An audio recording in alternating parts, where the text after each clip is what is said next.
good morning, good evening, good afternoon, and remember, Context is Everything Media Network founder and CEO John Michael is reading a book. This is a self-help book from the year 2000. Doesn't matter what year it's from. I think it's from 2011. But it's a self-help book called Dissolving the Ego and Realizing the Self. This is the final chapter and the second to last day of the reading. So thank you for listening along. John Michael at Context is Everything. Dissolving the Ego and Realizing the Self, Chapter 11, Enlightenment. Comfort and confidence can be derived from this verifiable reality, that the rare persons who are actually attracted to enlightenment as a life goal are attracted because that is already their destiny. For the same reason, only future golfers would be taking golf lessons. Well, to seek enlightenment is a major decision. The decision itself is therefore akin to a yang position, but subsequently the process itself is more intrinsically akin to a yin posture. While the ordinary ego is programmed to getting yang, spiritual intention is now shifted to allowing yin. So yin and yang. Yang is getting, yin is allowing. Yang is striving, yin is, being open to, or whatever.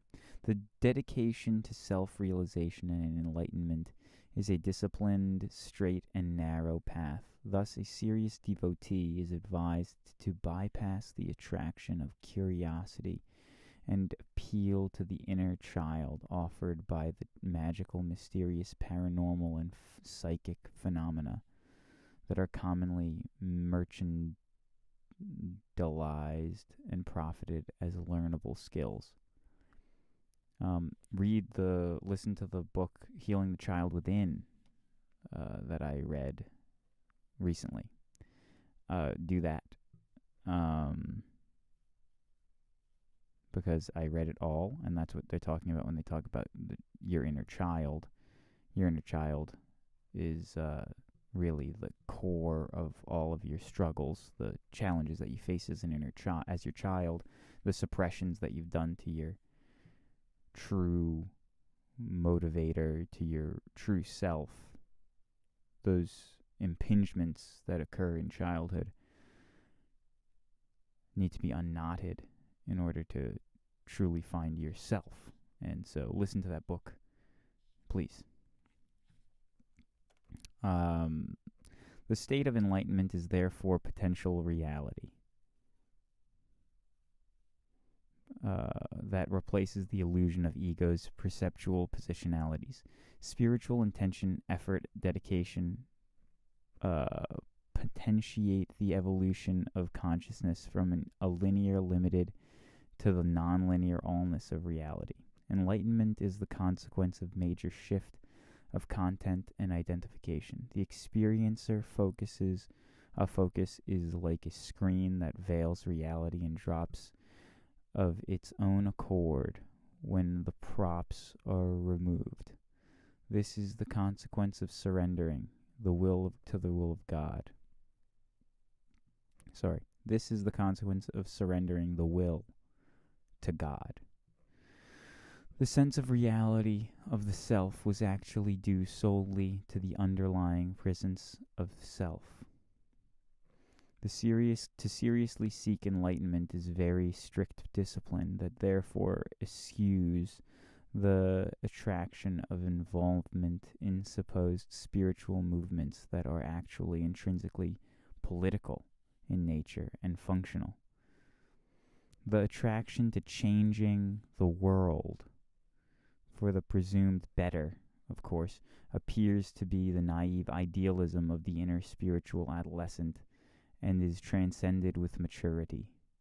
The nature of human life is automatic, consequence of the overall level of human consciousness itself.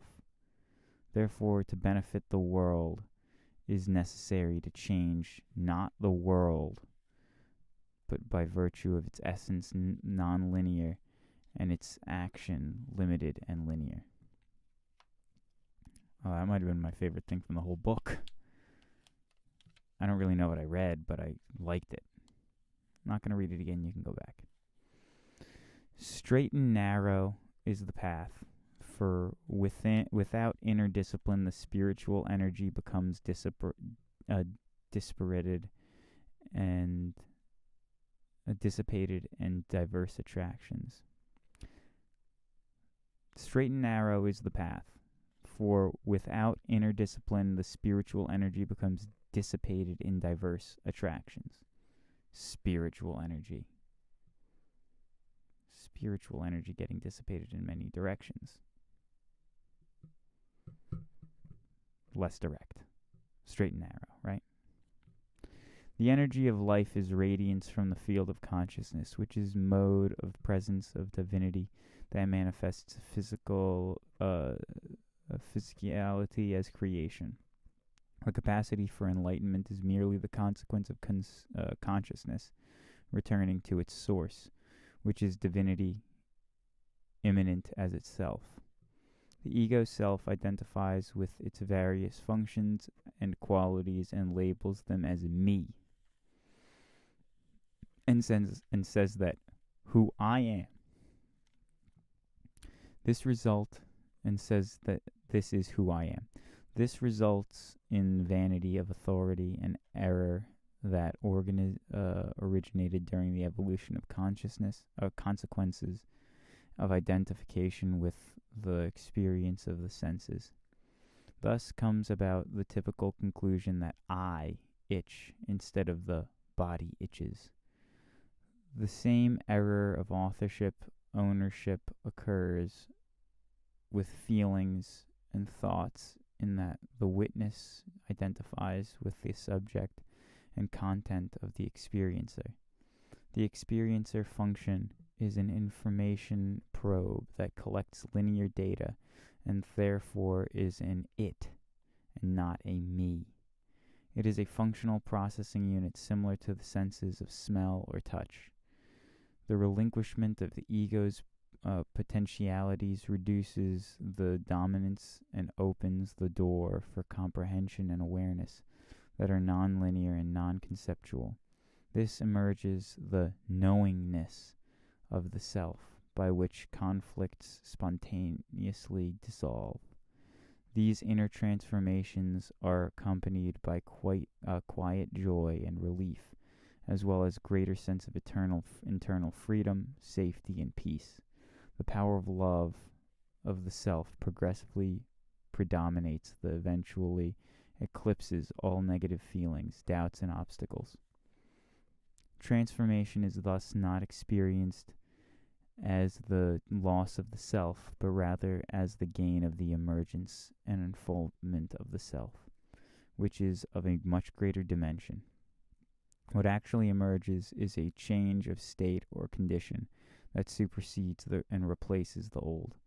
Thus the lesser is replaced by the greater, by which spiritual evolution reveals the presence of God as immanent. This discovery is the change in the state of consciousness historically referred to as enlightenment, or God consciousness. Note that the self is the formless subjective source of the capacity for awareness. It is like the hardware of a computer, innocent, permanent, unchangeable, limited, or unlimited, timeless. On the other hand, the ego records the processes of all data, and domain of form constitutes the software, which is the accumulation of programs. The average person identifies with the ego software programs as his identity, me or I. The condition of enlightenment is the replacement of the identification of self with self, capital S, the source of awareness itself. Thus, God is knowable and known as immanent in here, whereas to the ego, God is seen as transcendent only out there. Awareness itself is beyond even consciousness, therefore it may be said that the absolute is the unknowable exactly because it is beyond knowing. that is beyond the reach of the consciousness itself. Those who have attained such a state of awareness report that they cannot describe and can have no meaning for anyone without the experience of reality, universally and eternally. We merely fail to recognize it. Such a recognition is the essence of enlightenment and the final resolution of the evolution of consciousness to the point of self-transcendence. The self replaces the self. The capital S self replaces the lowercase s self. That's it for today, and tomorrow we'll finish the book. God bless, and goodbye. Please subscribe if you made it this far.